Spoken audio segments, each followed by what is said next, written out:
ఇక మన అస్తిత్వం, ఉనికి, మన సామాజిక వర్గం మొత్తం ఇక ప్రమాదంలో పడ్డది. బయటకు వచ్చి కూడా మనం తిరగలేని పరిస్థితులు పడ్డాం అనే అంత భయాందోళనకు గురైన సందర్భం అది అనే విషయం మనందరికీ తెలుసు.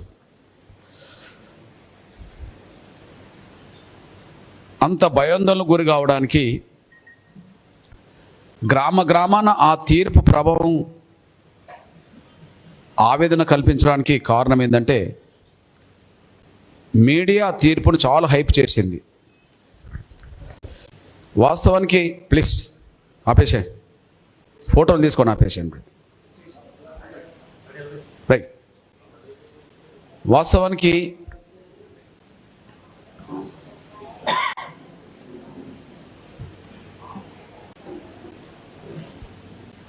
హైకోర్టు తీర్పులు చాలా ఉన్నాయి. మతం మార్చుకున్నంత మాత్రాన కులమేడికి పోతుంది అని. దళితుల అస్తిత్వంగానే ఉంటుంది. వాళ్ళ అవమానాలు పడుతూనే ఉంటారు, వాళ్ళ బాధలు పడుతూనే ఉంటారు. వాళ్ళ అస్తిత్వం ఎలా మారుతుంది అని చెప్పి అనుకూలమైన తీర్పులు వచ్చిన సందర్భాలు కూడా ఉన్నాయి. కానీ దళిత క్రైస్తవులకు ఆయా రాష్ట్రాల్లో వచ్చిన అనుకూలమైన తీర్పులు, ఆ తీర్పుల మీద మీడియా ఎక్కడ కూడా క్షేత్రస్థాయికి వెళ్ళే విధంగా చర్చ పెట్టలేదు, ప్రచారం చేయలేదు. కానీ మొన్నటి సుప్రీంకోర్టు తీర్పు ద్వారా మాత్రం ఒక భయాందోళనకు గురి చేసేంత స్థాయిలో అన్ని రకాలుగా మీడియాలో చర్చ జరిగింది. ఇక దాన్ని ఆసరా చేసుకొని దళిత క్రైస్తవ వ్యతిరేక శక్తులు విపరీతమైన వాక్యాలు చేస్తూ భయాందోళనకు గురి చేసిన సందర్భాలు కూడా కనిపించినాయి. అది 1-4 సార్లు అదే ప్రచారం జరగడం వల్ల, అది క్షేత్రస్థాయికి వెళ్ళడం వల్ల ప్రతి గ్రామంలో ఉండబడే ముఖ్యంగా దళిత వర్గాలకు సంబంధించిన వాళ్ళు ఆవేదనకు లోనైనరు, ఆందోళనకు గురైనరు, అభద్రతా భావానికి కూడా గురైనరు. ఇది ఆనాటి సిచ్యువేషన్, మనందరూ తెలిసిన విషయమే. ఇక రెండోది, ఈ తీర్పు మీద ఇంత బలమైన చర్చ దేశవ్యాప్తంగా జరుగుతున్నప్పుడు, ప్లీజ్ బాబు,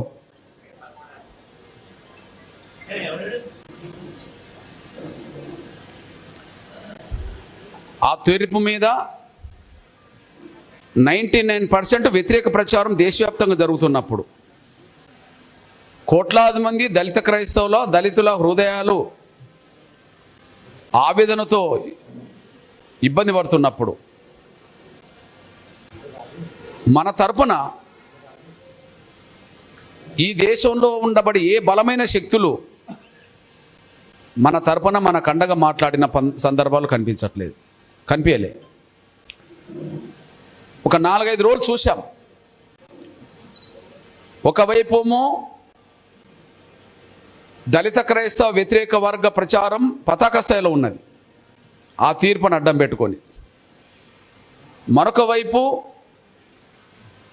ఎవరన్నా మనకు అనుకూలంగా స్పందిస్తారా అని చెప్పి ఎదురు చూస్తుంటే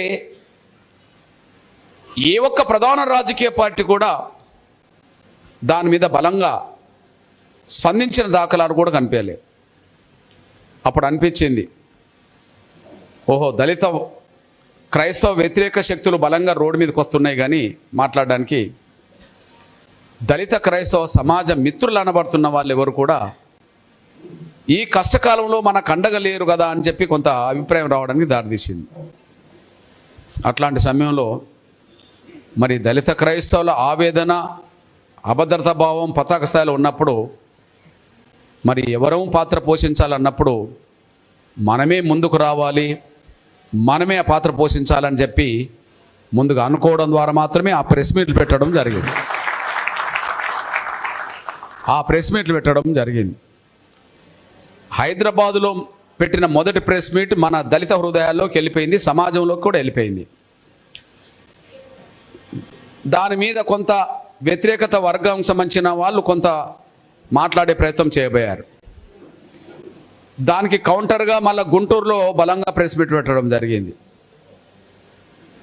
దానికి కొంత నసిగినట్టుగా కొంత మళ్ళీ అడ్డుకునే ప్రయత్నం చేయబోయారు.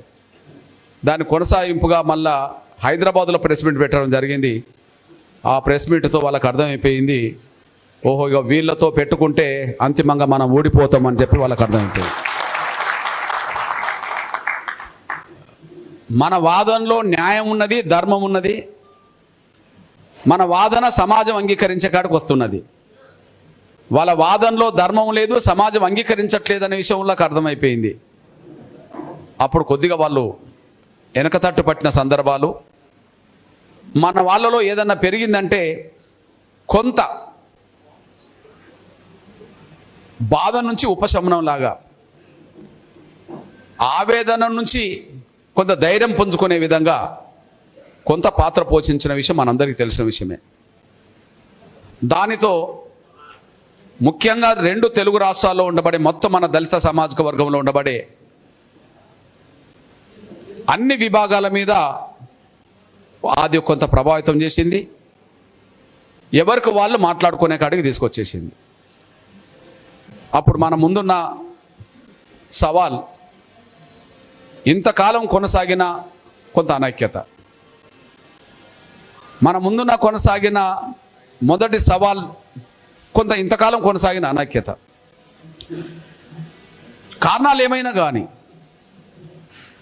ఒకరు ఒక వాదన మీద ఉంటే ఇంకొకరు ఇంకొక వాదన మీద ఉన్నారు. ఇది ఏమి దాస్తే దాగేది కాదు, దాయాలని అనుకోవడం కూడా కరెక్ట్ కాదు. ఒకరు ఒక వాదన మీద ఉంటే ఇంకొకరు ఇంకో వాదన ఉన్నారు. ఆ 2 వాదనల మధ్యలో కొంత విభేదాలు, ఆ 2 వాదనల మధ్యలో కొంత భిన్నాభిప్రాయాలు, కొంత గ్యాప్ వచ్చిన మాట వాస్తవం. దీన్ని ఎవరం కాదనిలేం. కానీ దళిత క్రైస్తవుల అంశం వచ్చినప్పుడు ఖచ్చితంగా ఈ అంశాన్ని ఎదుర్కోవడానికి గతంలో ఉండబడే విభేదాలన్నిటిని పక్కకు పెట్టుకొని మనం ఒక తాటి మీదకి రావాల్సిందే అని చెప్పి మాత్రం దళితుల్లో ఒక అభిప్రాయం పెరిగింది. ఒక కుటుంబ సభ్యుల మధ్యలో భిన్నాభిప్రాయాలు కొన్ని సందర్భాల్లో ఘర్షణకు దారితీస్తుంది. అయినంత మాత్రాన బయట వాళ్ళు వచ్చినప్పుడు వాళ్ళ కుటుంబ సభ్యులుగానే ఎదుర్కొంటారు. అట్లనే మన మధ్యలో కూడా కొంత కొన్ని అంశాల మీద భిన్నాభిప్రాయాలు కొన్ని ఘర్షణకు దారితీసిన ఉమ్మడి అంశం మనల్ని కలుపుతుంది. కాబట్టి ఖచ్చితంగా మనం కలిసి ఉండాల్సిందే, కలిసిపోవాల్సిందే అని చెప్పి నాకు తెలిసి మొట్టమొదటిసారి స్పందించి సోషల్ మీడియాలో పెట్టిన నా సోదరుడు మంగరాజు గారిని నేను మనస్ఫూర్తిగా అభినందిస్తున్నాను. మనస్ఫూర్తిగా అభినందిస్తున్నా. తెలిసేది అప్పుడే కదా. ఇప్పుడు 90% మనోళ్ళలో అంటే మాదిగా మొత్తం దళిత వర్గాల్లో గతంలో ఏమి జరిగినా మనం ఇప్పుడు కలిసిపోవాల్సిందే. మన అస్తిత్వాన్ని ఉమ్మడిగా నిలబెట్టుకోవాలి, మన ఆత్మగౌరవాన్ని మనం ఉమ్మడిగా కాపాడుకోవాలి, మనకు వచ్చిన ప్రమాదాన్ని ఉమ్మడిగా ఎదుర్కోవాలి, ఇది సరి అయిన సమయం అని చెప్పి అనుకునేటోళ్ళు ఇప్పుడు పెరుగుతున్నారు. కానీ ఈ 2 సామాజిక వర్గాల్లో కొంతమంది వ్యక్తులుగా స్వార్థపరులు ఉన్న వాళ్ళు ఈ అనైక్యత ఇంకా కొనసాగాలి, ఎవరి వ్యక్తిగత ప్రయోజనాలు వాళ్ళు పొందాలనే పద్ధతిలో వ్యక్తిగత ప్రయోజనాలు పొందాలనుకునే స్వార్థపరులు మాత్రం ఇప్పటికీ దీనికి అడ్డుతగిలే ప్రయత్నం చేస్తున్నారు. ఈ ఐక్యతకు మెజారిటీ ప్రజలు ఖచ్చితంగా ఉమ్మడిగా కలిసి ఉండాలి, ఎదుర్కోవాలనే కాడికి వస్తున్నారు. కానీ 2 సామాజిక వర్గాల్లో ఉండబడే కొంతమంది స్వార్థపరులు అప్పుడప్పుడు వాళ్ళ సోషల్ మీడియాలో వాళ్ళ వార్తలు చూస్తుంటే, వాళ్ళ పేపర్స్ చూస్తుంటే ఇటు వీళ్ళు రెచ్చగొట్టే విధంగా ఒక వర్గంకు సంబంధించిన కొంతమంది, అటు వాళ్ళు రెచ్చగొట్టే విధంగా ఇంకొక వర్గం కొంతమంది కొన్ని ప్రయత్నాలు చేస్తున్నారు. దయచేసి నేను విజ్ఞప్తి చేస్తున్నా, ఈ విభేదాలన్నిటిని తగ్గించుకుందాం. ఏదైనా విభేదాలు వచ్చినప్పుడు కూర్చొని చర్చించుకుందాం, మాట్లాడుకుందాం. కానీ ఉమ్మడి దళితుల ఐక్యత గురించి, దళిత క్రైస్తవుల హక్కుల గురించి మాత్రం పోరాటం చేయాల్సిన సమయం మాత్రం ఇదేననే విషయం కూడా మీరు మర్చిపోద్దని స్వయంగా కోరుతున్నాను నేను. ఇకపోతే కొంతమంది మేము ఐక్యత అన్నప్పుడు నువ్వు వర్గీకరణ కావాలని కదా, నువ్వు విభేదించావు కదా అని అన్నారు. నేను ఒక విషయం చెప్తున్నాను. నేను ఇప్పుడు దళితుల ఐక్యతకు విఘాతం కల్పించినోడే కృష్ణమాదిగా అని ప్రచారం చేసిన వాళ్ళు చాలామంది ఉన్నారు. ఇప్పుడు దళిత ఐక్యతకు విఘాతం కల్పించిన నా మీదనే పెడుతున్నారు కదా, మరి నేనే ఐక్యత గురించి మాట్లాడుతున్నారు. రండి ఇప్పుడు కలిసి పనిచేద్దాం. ఇప్పుడు నన్నే టార్గెట్ చేశారు కదా, దళితుల్లో ఐక్యత లేకపోవడానికి కారణం కృష్ణమాదిగే అని 100 సార్లు అన్నారు కదా. ఇప్పుడు నేను ఐక్యత గురించి మాట్లాడుతున్నాను, ఇప్పుడు కలిసి పనిచేస్తే అయిపోతుంది కదా. మళ్ళీ ప్రమాదం కూడా వచ్చింది కదా. ఇప్పుడు నేను వేరే సమయంలో ఐక్యత గురించి మాట్లాడలేదు కదా. ఓకే, వర్గీకరణ పంచుకుందామనే మాట మాట్లాడుకున్నాం, సరే అది అయిపోయింది. కొంతమంది దాన్ని అనైక్యత గురించి మాట్లాడిండ్రు, నేను పంచుకుందామని మాట్లాడాను. ఏదైనా సరే అది పైన అది ఘట్టం అనుకుంటే ఇప్పుడు ప్రమాదం అయితే మనం ముందుకు వచ్చింది కదా. ఆ ప్రమాదాన్ని ఎదుర్కొనే కాడ ఐక్యం కావాల్సిన బాధ్యత మన అందరికి ఉన్నది కదా. ఇది వ్యక్తుల కోసం కాదు, మన జాతుల కోసమే కదా. కలవడానికి అవకాశం ఉన్నదా అంటే ఒక 3 ఉదాహరణలు చెప్తాను. ఎందుకు కలవం? మనం బాధిత వర్గాలం. మన ఇష్టం ఉన్నా లేకపోయినా ఊరవతలో జీవించిన మాలమాదిగలం. మనం సమాజం చేత అవమానించబడ్డోళ్ళం, బాధలు పడ్డోళ్ళం, పశువుల కంటే హీనంగా చూడబడ్డోళ్ళం. అయినప్పటికీ మనలో కుటుంబం మధ్యలో ఉన్నట్టుగా మనకు మధ్యలో ఉండవచ్చు. కానీ సమస్య వచ్చినప్పుడు ఏకతాటి మీదకి వస్తామని చెప్పి చాలా సందర్భాలు రుజువు చేశాం ఇప్పటికే. ఇప్పుడు ఎంఆర్పిఎస్ ఏర్పడ్డది 94లో అనుకుంటే 94 కంటే ముందు 2 ఉద్యమాల్లో ఐక్యంగా పాల్గొన్నాం. ఒకటి కారంచేడు ఉద్యమం అన్న గురుప్రసాద్ అన్న కత్తి పద్మారావు అన్న నాయకత్వంలో, బొజ్జ తారకం గారి నాయకత్వంలో అందరం కలిసి పాల్గొన్నాం. అప్పుడేం ఎంఆర్పిఎస్ లేదు, వర్గీకరణ అంశం కూడా ఎక్కువ చర్చకు రాలేదు. అది 85 జూలై 17. దాని కొనసాగింపుగా 91 ఆగస్టు 6 వచ్చేటప్పటికి మళ్ళీ చుండూరు జరిగింది. చుండూరులో నా 7 మాలలు, ఒక మాదిగ అంగల్ కుదురు రాజమోహన్ అనే ఒక తమ్ముడు చంపబడ్డాడు. కారంచేడులో మొత్తం మాదిగలే చంపబడ్డారు. కానీ దానికి నాయకత్వం వహించింది నా మాల సోదరుడు అనబడుతున్న నా పెద్దన్న కత్తి పద్మారావు నాయకత్వం వహించాడు. చుండూరులో మాదిగలు చంపబడ్డారు. ఎక్కువ మంది మాలలు, ఒకరు మాదిగ తమ్ముడు. దానికి కూడా నాయకత్వం వహించింది మళ్ళీ కత్తి పద్మారావు బొజ్జ తారకం నాయకత్వం వహించారు. ఓకే, కారణాలు ఏమైనా కొన్ని సమస్య మీద ఎంఆర్పిఎస్ 94లో ఏర్పడ్డది. ఎంఆర్పిఎస్ ఏర్పడేటప్పటికి విభేదాలు వచ్చినాయి, ఘర్షణ వచ్చింది, వీళ్ళు విడిపోయిందని చాలామంది మాట్లాడుకున్నారు. కానీ ఆ తర్వాత శ్రీకాకుళం లక్ష్మీపేట జరిగింది. ఆ లక్ష్మీపేటలో మొత్తం చంపబడ్డది మొత్తం నా మాల తమ్ములు అన్నలే. కానీ దాన్ని ఒక ఉద్యమంగా మలిచింది ఎంఆర్పిఎస్ అనే విషయం మీద దృష్టి పెడుతున్నాం. అంటే వర్గీకరణ ఉద్యమం జరుగుతున్న సమయంలో లక్ష్మీపేట జరిగింది. మరి ఉమ్మడి దళితుల్ని కలిపి అక్కడ నా మాల బిడ్డలకు, మాల తమ్ములకు న్యాయం సాధించడం కోసం మొట్టమొదటి మాదిగలకు అన్యాయం జరిగినప్పుడు మాల నా పెద్దన్న పడుతున్న కత్తిపద్మన్న మొత్తం అందరికీ నాయకత్వం వహిస్తే అక్కడ శ్రీకాకుళంలో ఉండబడే నా మాల బిడ్డల మీద జరిగిన దాడులు, హత్యాకాండకి నిరసనగా ఎంఆర్పిఎస్ ఉమ్మడి దళితులందరినీ కలిపిందనేసి కూడా మీరు మర్చిపోవద్దు. నేను ఆ రోజు ఒక విషయం చూశాను. నేను లక్ష్మీపేటలో మనోళ్ళు చంపబడ్డప్పుడు అక్కడ ఆ జిల్లాకు సంబంధించిన మంత్రి బొత్స సత్యనారాయణ, ఆ రోజు ముఖ్యమంత్రిగా కిరణ్ కుమార్ రెడ్డి గారు ఉన్నారు. అందరికంటే ముందు అక్కడికి నేను వెళ్ళాను. డెడ్ బాడీలను రోడ్డు మీద పెట్టి ఉద్యమాలు చేశాం.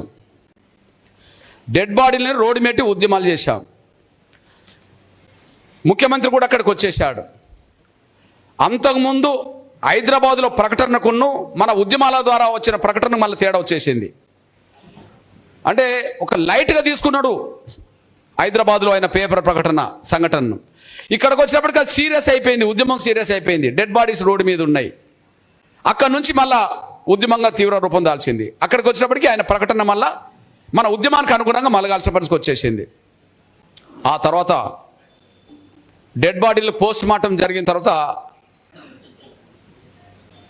లక్ష్మీపేటలో ఒకే చోట అందరినీ సమాధి చేశారు. అందరిని సమాధి చేస్తున్న సమయంలో అప్పటికి నేను అక్కడనే ఉన్నాను కనుక కొద్దిగా లేటుగా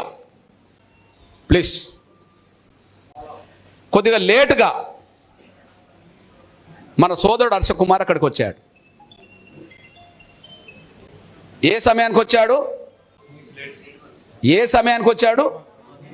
సమాధులు తీసుకెళ్ళిన సమయంలో అక్కడనే బరియలు చేసే సమయానికి ఒక్కడికి వచ్చాడు.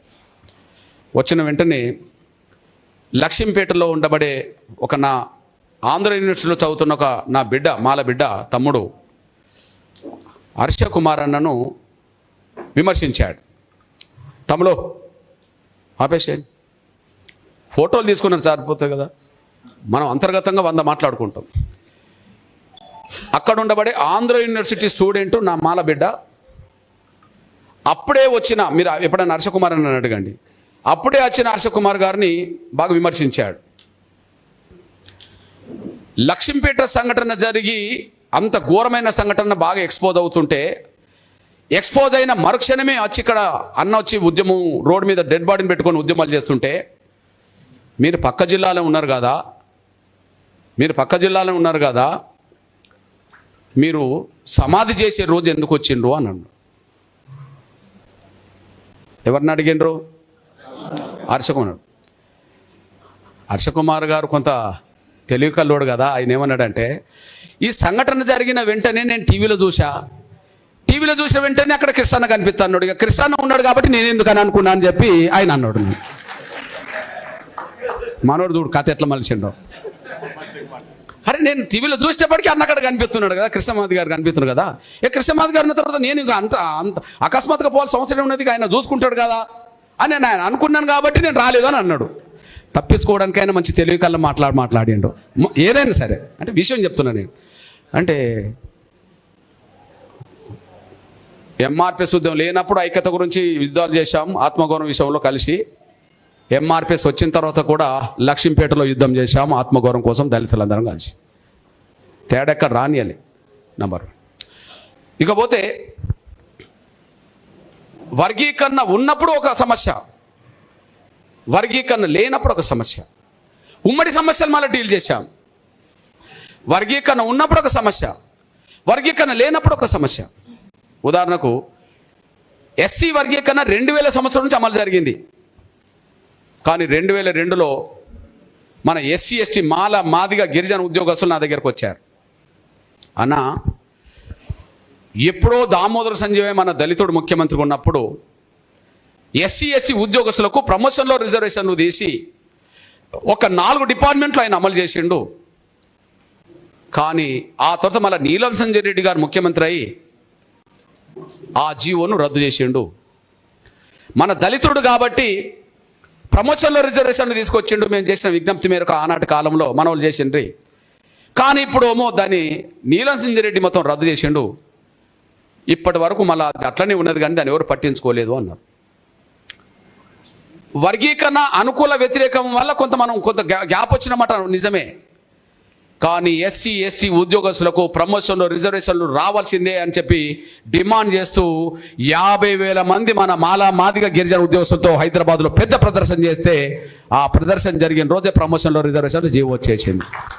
ఇప్పుడు మాదిగలతో పాటు మొత్తం గిరిజన ఉద్యోగస్తులందరి వల్ల గొప్పగా ప్రమోషన్ల ద్వారా పైకి వస్తున్నారు. అంటే 2002లో సాధించింది, 2003లో జీవో వచ్చేసింది. 2002 నవంబర్ 26న ఆ పెద్ద ఉద్యమం జరిగింది. 2023 ఫిబ్రవరి వచ్చేటప్పటికి ఆ జీవో వచ్చింది.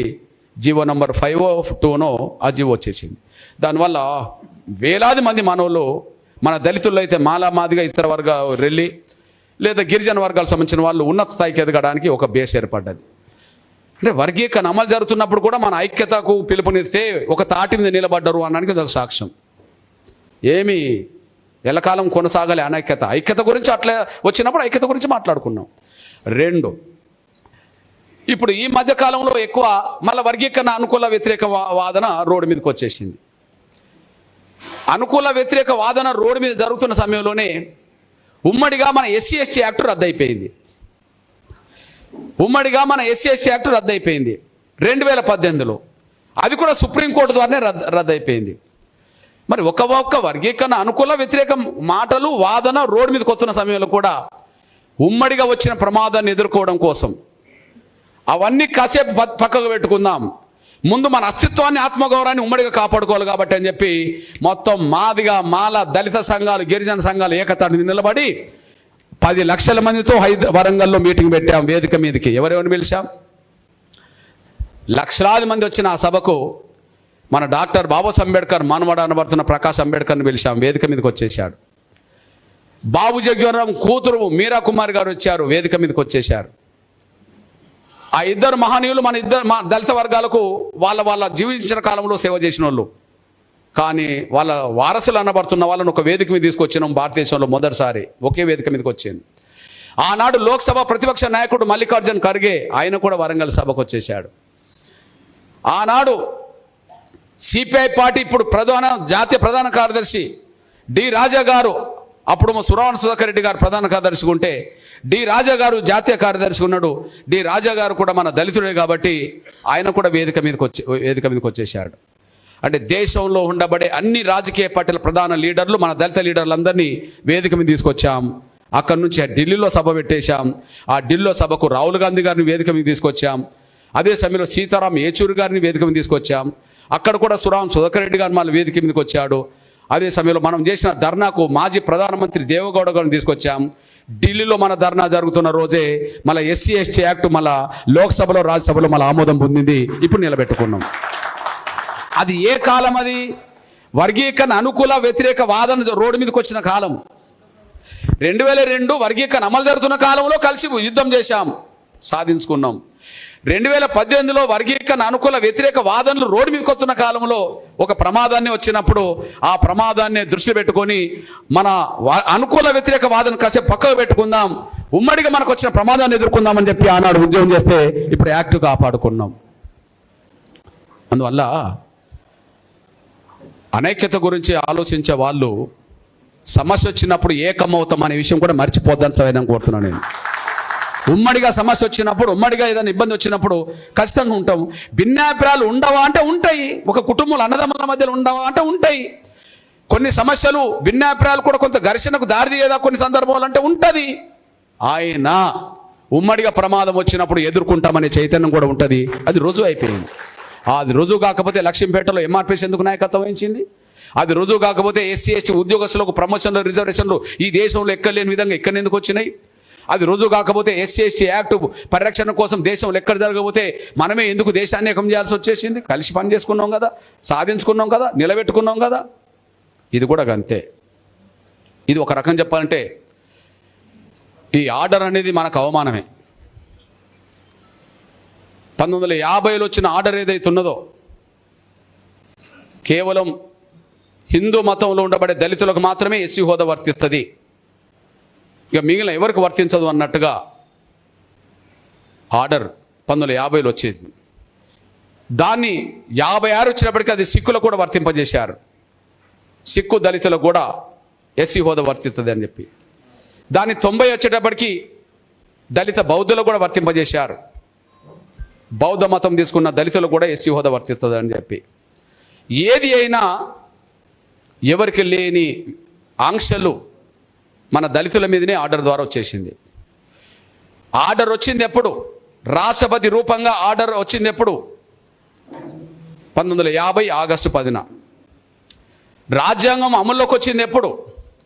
1950 జనవరి 26. జనవరి 26న ఏ రాజ్యాంగం అయితే అమల్లోకి వచ్చిందో, మన అంబేద్కర్ రాసిన రాజ్యాంగం, మన డాక్టర్ బాబాసాహెబ్ అంబేద్కర్ రాసిన రాజ్యాంగం ఏ 50లో జనవరి 26లో అమలుకి వచ్చిందో, ఆ అమలు జరుగుతున్న ఆ రోజు ఈ ఆర్డర్ లేదు కదా. రాజ్యాంగంలో ఏమున్నది మనందరూ తెలుసు కదా, లాయర్ కూడా ఉన్నారు కాబట్టి. ఈ భారత పౌరులు ఎవరైనా మత విశ్వాసాలకు సంబంధించిన విషయంలో ఎవరి మీద ఆంక్షలు ఉండవు, ఎవరు ఏ ఇష్టమైన మతాన్నైనా నమ్ముకోవచ్చు అని చెప్పి స్పష్టంగా చేసింది కదా. నువ్వు క్రైస్తవ మతం పోతావా, నువ్వు హిందువులోనే ఉంటావా, లేదా ముస్లింలు పోతావా, లేదా ప్రవక్త నమ్ముకుంటావా, బుద్ధుని నమ్ముకుంటావా, లేకపోతే సిక్కు మతంలో పోతావా, అది మన వ్యక్తిగతంగా భారత పౌరులు ఇష్టమే కదా. కాబట్టి దాని మీద ఎవరి మీద ఆంక్షలు ఉండవు అని చెప్పి అందరికి స్వేచ్ఛ ఉండదని చెప్పి రాజ్యాంగం రాసింది కదా. ఆ రాజ్యాంగం అమల్లోకి వచ్చింది 50 జనవరి 26 నుంచే కదా. ఆర్టికల్ 14, 15, 16కి వచ్చినప్పటికి కూడా ఎవరి మీద వివక్ష ఉండదు, అందరికీ సమానమైన హక్కులు ఉంటాయని చెప్పి ఎవరి పట్ల వివక్ష చూపెట్టదని కూడా అందులో ఉంటుంది కదా. మరి ఎవరి పట్ల వివక్ష చూపెట్టదని రాజ్యాంగంలో రాసిండు అంబేద్కరు.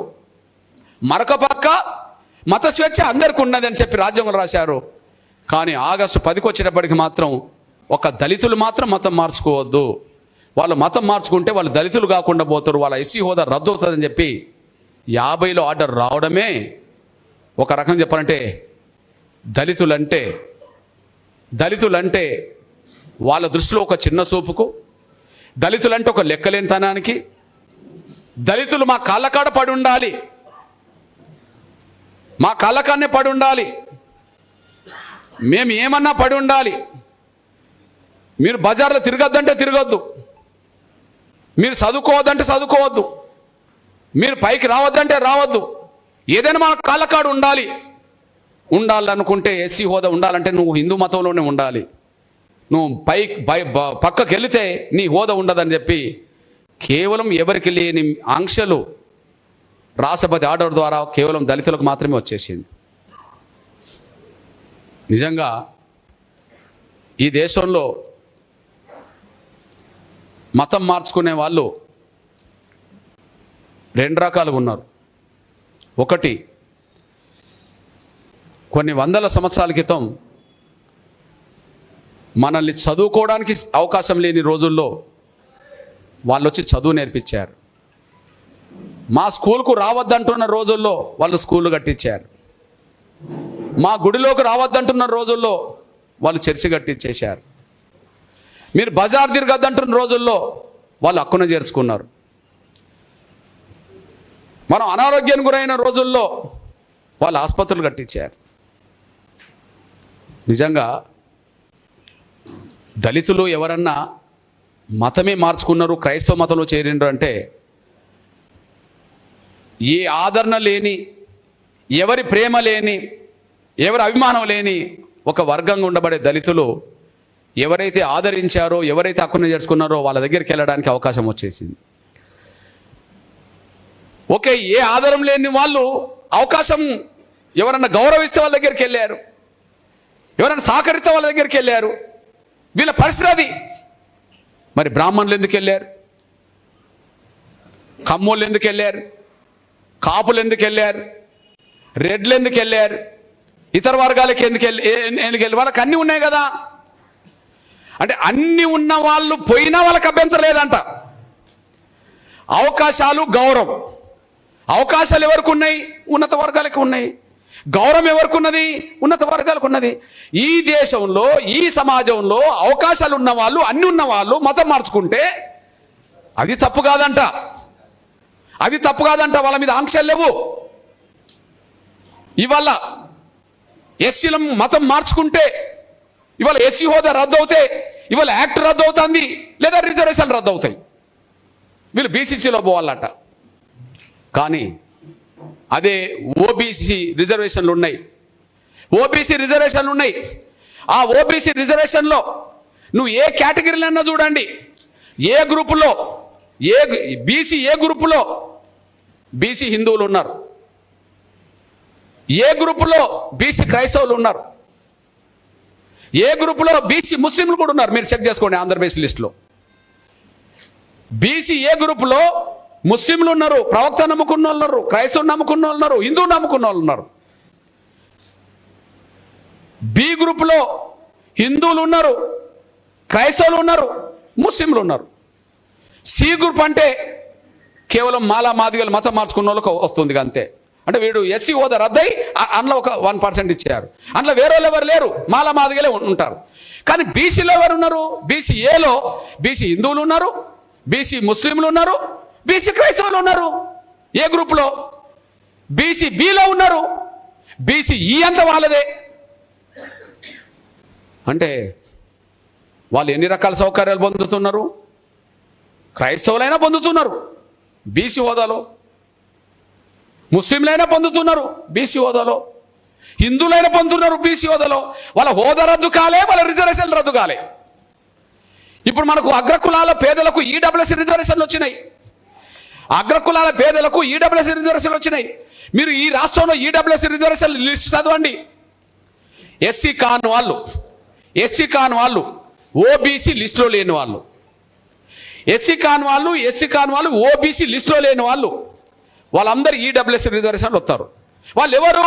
బ్రాహ్మణులు. వాళ్ళు బీసీ లిస్టులో లేరు కదా. మన ఎస్సీ ఎస్టీలో అసలే లేరు. వాళ్ళు బీసీ లిస్టులో లేరు. మరి బీసీ లిస్టులో లేని వాళ్ళకి ఎక్కడ ఉండాలి?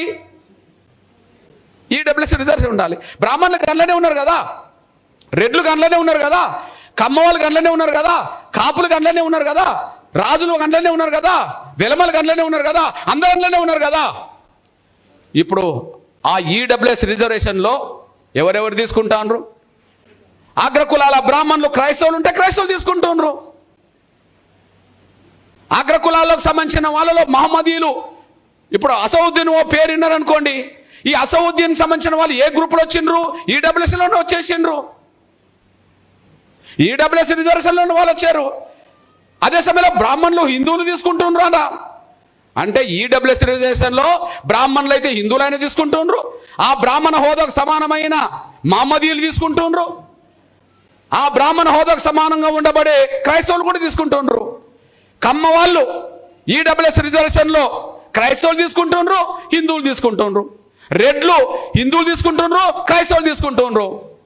అక్కడ ఈడబ్ల్యూఎస్ రిజర్వేషన్లో ప్రవక్త నమ్ముకున్న వాళ్ళకు అందుతున్నాయి, క్రీస్తు నమ్ముకున్న అందుతున్నాయి, నువ్వు హిందువుమైన అందుతున్నాయి. అంటే వాళ్ళు ఈడబ్ల్యూఎస్ రిజర్వేషన్లు పొందుతున్నారు, బీసీ పొందుతున్నారు, ఎస్టీ రిజర్వేషన్లు కూడా. ఇక్కడ ఏ శాతం రిజర్వేషన్లు ఉన్నాయో ఇలా ఎస్టీలో క్రైస్తవులు లేరా? ఎస్టీలో హిందువులు లేరా? ఉన్నారు. వాళ్ళు ఎస్టీ హోదా పొందుతున్నారు. అంటే ఎవరైనా మతం మార్చుకున్నా ఏ ఒక్క అవకాశం పోతలేదు, వాళ్ళ గౌరవం పోతలేదు, వాళ్ళ సామాజిక హోదా తగ్గట్లేదు. కానీ ఒక దళితులు మాత్రం మార్చుకుంటేనే హోదా పోతుందట, సామాజిక గౌరవం పోతుంది, గుర్తింపు పోతుందంట, రిజర్వేషన్ పోతుందంట. ఇది ఇంతకాలం చెల్లింది, కానీ ఇక ముందు చెల్లకుండా చూడాల్సిన బాధ్యత మనందరి మీద కూడా మీరు మర్చిపోదని సార్ నేను కోరుతున్నాను. ఒక మాట చెప్పాలంటే ఆర్డర్ మన ఆత్మగౌరవానికి, మన అస్తిత్వానికి, మన స్వేచ్ఛకు విరుద్ధం కదా, మన ఆత్మగౌరవానికి విరుద్ధం కదా, మన స్వేచ్ఛకు విరుద్ధం కదా. అంటే బ్రాహ్మణులు మార్చుకో, మీ రిజర్వేషన్కు డోకలేదు, మీ హోదాకు డోకలేదు, నువ్వు అగ్రకులస్తుడివే. రెడ్లు మీరు మార్చుకోండి, కమ్మలు మార్చుకోండి, కాపులు మార్చుకోండి, బీసీలు మార్చుకోండి, ఎస్సీలు మార్చుకోండి, మీ హోదాకు డోకలేదు, మీ రిజర్వేషన్ డోకలేదు. కానీ దళితులు మార్చుకుంటే మాత్రం మీరు దళితులు కాకుండా పోతారు, మీకు రిజర్వేషన్లు ఉండవు, మీకు ఎస్సీ ఎస్టీ యాక్ట్ వర్తించదు అనే మాట అంటే నిజంగా చెప్పాలంటే దళిత సమాజాన్ని ఎంత చిన్న చూపు చూస్తున్నారో, దళితుల మీద ఆంక్షలు పెడితే వీళ్ళు ఏం చేస్తారని చెప్పి వాళ్ళు ఎంత అహంకారంతో ఉన్నారో ఇది మన కళ్ళ ముందు రుజువు అవుతుంది. ఖచ్చితంగా రాబోయే రోజుల్లో ఆర్డర్ సవరించాలి, లేదా ఆర్డర్ పూర్తిగా రద్దన్నా కావాలి, ఏదన్నా జరగాలి. ఆర్డర్ సవరించాలి, లేదా ఆర్డర్ పూర్తిగా రద్దన్నా కావాలి. ఏం సవరించాలి? 1950లో ఆర్డర్ వచ్చినప్పుడు, ఆగస్టు 10 వచ్చినప్పుడు ఏమున్నది? కేవలం హిందూ దళితులకే రిజర్వేషన్లు ఎస్సీ హోదా అని ఉన్నది. మరి ఆ తర్వాత దాన్ని సిక్కులకు కూడా వర్తింపజేశారు కదా. అంటే మీరు గమనించండి, అంటే 50 నుంచి 56 వరకు సిక్కులు కూడా దళితులు కాదు కదా. ఇక సిక్కు దళితులకు కూడా దళిత హోదా లేదు కదా. అప్పుడు వాళ్ళు 5 ఏళ్ళు నష్టపోయింది కదా, 6 ఏళ్ళు నష్టపోయింది కదా. కానీ ఆ తర్వాత మళ్ళీ కలిపిండు కదా. రెండోది 90 వచ్చేటప్పటికి మనకు ఎక్కువ మంది బౌద్ధులు ఉన్న రాష్ట్రం ఏది? దళితులు. మహారాష్ట్ర. ఎందుకు మహారాష్ట్రలో ఎక్కువ ఉన్నారు? మన అంబేద్కర్ బౌద్ధ మతం స్వీకరించిన తర్వాత మన దళిత వర్గాలు ఎక్కువ మంది ఆయనను ఫాలో అయినారు. కాబట్టి భారతదేశంలో ఇప్పుడు ఎక్కువ మంది దళితులు బౌద్ధ మతం తీసుకున్న రాష్ట్రం ఏదైనా ఉంటే మనకు అక్కడనే కనిపిస్తున్నది, మహారాష్ట్రలో కనిపిస్తున్నది. ఆ మహారాష్ట్రలో ఇప్పుడు ఏమైంది? 90కి వచ్చినప్పటికీ ఖచ్చితంగా దళిత బౌద్ధులకు కూడా ఎస్సీ హోదా వర్తిస్తుంది. ఇప్పుడు మిగిలింది ఎవరు? దళిత క్రైస్తవులు, దళిత ముస్లిం. ఇప్పుడు ఆ మిగిలిపోయిన కర్తవ్యాన్ని పూర్తి చేయాల్సిన బాధ్యత మనందరి మీద ఉన్నదనేసి కూడా మీరు మర్చిపోద్దాం సార్. మనందరి మీద ఉన్నది. మిగిలిపోయిన కర్తవ్యాన్ని మనం పూర్తి చేసుకుందాం. మన కాలంలో కూడా అది పూర్తి చేసుకోకపోతే ఇంకెప్పుడు పూర్తి అవుతుంది? వాళ్ళ జాగిరాయి దేశం ఏమన్నా? వాళ్ళేంది మనల్ని శాసించేది? వాళ్ళ జాగిరాయి దేశం ఏమన్నా? అవును మా ఇష్టానుసారంగా మీకు ఇస్తే ఇష్టం లేకుండా లేదని అనడానికి వాళ్ళెవరు? ఇంతకాలం చెల్లిందేమో కానీ ఇక ముందు చెల్లకుండా చేయాల్సిన బాధ్యత మనందరి మీద ఉన్నది. కలిసి కొట్లాడదాం.